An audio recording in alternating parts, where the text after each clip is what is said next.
What is MongoDB? MongoDB is a NoSQL database.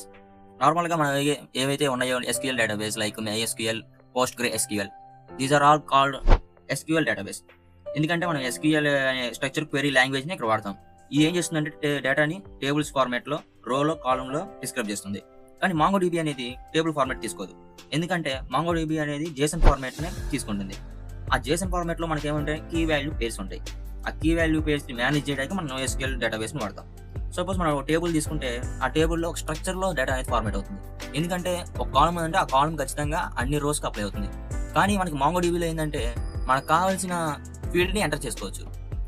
MongoDBలో key features ఏముందంటే document oriented, అంటే data అనేది documents వైజ్గా JSON ఆబ్జెక్ట్స్లో store అవుతుంది. So దీనికి ఫిక్స్డ్ స్ట్రక్చర్ అనేది ఉండదు.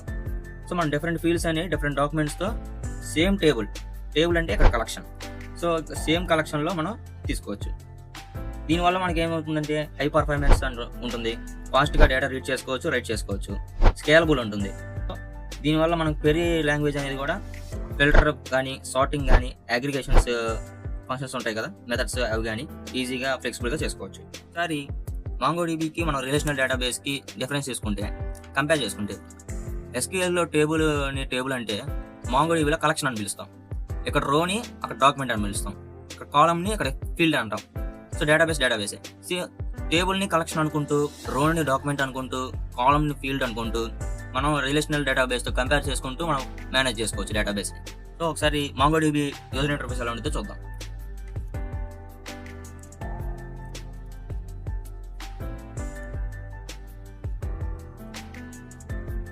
సో ఇది MongoDB అట్లాస్.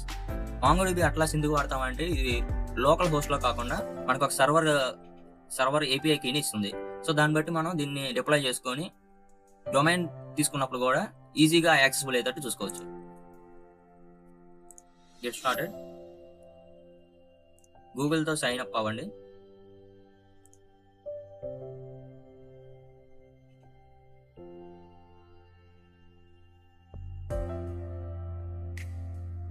సో సైన్ అయిన తర్వాత మనకి యూజర్ ఇంటర్ఫేస్ అయితే ఎలా ఉంటుంది, అట్లాస్ అని వచ్చేసి ఇక్కడ మనకు ఉండే ప్రాజెక్ట్స్ ఉంటాయి.